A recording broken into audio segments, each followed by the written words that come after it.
An earthquake strikes Wilson County, rattling residents there for a second time. A look at the damage after the shaking stopped. Plus, break out the bug spray. Bug bites are getting more Americans sick. The insects you should be protecting yourself from. But first, homeless. I believe one of the main reasons is through, the drug addiction and alcohol. This former drug addict used to live on the streets, and now he's hoping his message will inspire hundreds of other homeless people to get help.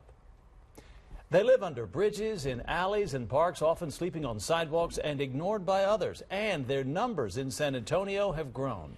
A new survey shows that San Antonio's homeless population continues to swell. Eyewitness News reporter Henry Ramos joins us with the figures. And Henry, how much of an increase are we looking at this year? Well, Jeff and Andrea, according to the Homeless Point and Time Count, just this year, 3,066 homeless people, are living in our streets and in shelters. That is an increase of 323 people from last year. And you're about to meet a former drug addict who used to call these streets his home. He says he would do anything just to survive. Coke, weed, heroin. For 36 years, Anthony Berardi did pretty much any drug you could think of. I was just that type of an addict to where, it didn't really matter what it was just anything to get out of myself. It got so bad that he found himself without a home and ended up living on the streets for several months. Selling drugs, stealing, theft. I cashed almost $25,000 in 4 checks in one day. We have about 1,700 people living in Haven now, including a couple hundred children. And I shudder to think, I think about it every day, where would they be? The number of homeless people living on the streets jumped from 441 last year to 705 this year. I don't see that as a statistic that's alarming because it's a point in time count. It's one night, one count. What did stand out for Kenny Wilson is the number of people who are staying in shelters. It's a pretty stable number. And that, I feel good about that, but it says that in our community, we're working together. As for Berardi, you could say he is a new man and credits Haven for Hope for saving his life. I just don't think about using drugs anymore, and that's a miracle. And that's a direct result of what this place has to offer as Haven for Hope. It really has done me and my family wonders.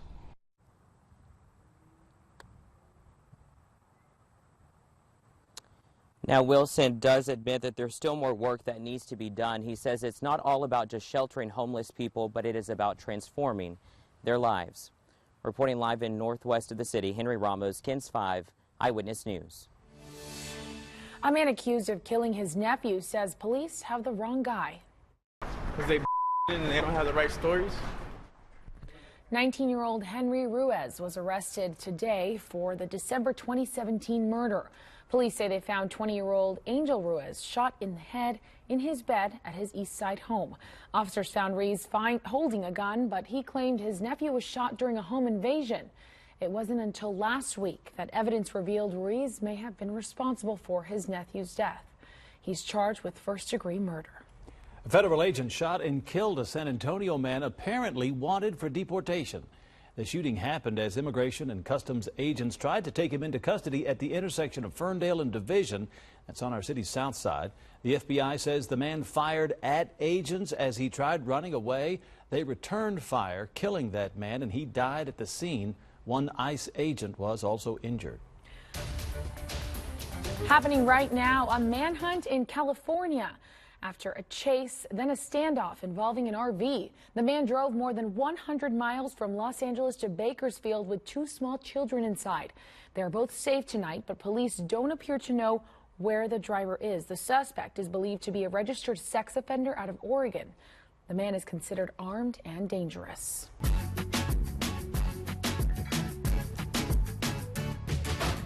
All right, happy birthday, San Antonio, 300 years old today. Today is the day. It was on this very day back in 1718 that Mission San Antonio de Valero was founded. Tonight, the city kicked off a week of festivities commemorating our tricentennial at Main Plaza. And Eyewitness News reporter Deborah Knapp served as the mistress of ceremonies. There she is. And there she is. She looks gorgeous, and she joins us live in front of San Fernando. Deborah. Thank you, Jeff. What a beautiful evening this has been, and really, truly an honor to be part of it. Right now, the Saga is playing on the front of San Fernando Cathedral, a light show depicting our city's history. This is Commemorative Week, and it began with a faith-filled service here at Main Plaza with hundreds of people. 21 spiritual leaders spoke and prayed, representing the diversity in San Antonio and our unity. And it all began with a song by Native Americans who settled San Antonio more than 300 years ago, the Yanaguanas. Good evening, everyone. What a beautiful night. The rain has stayed away.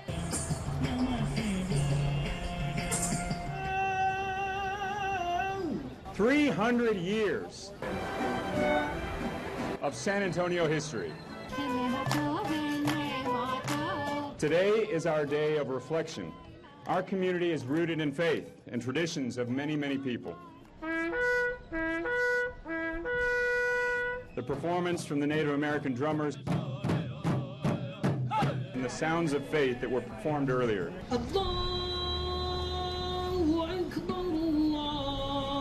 Remind us that although we come from different faiths and backgrounds and cultures, San Antonians are united in making this city great for everyone to live and to enjoy.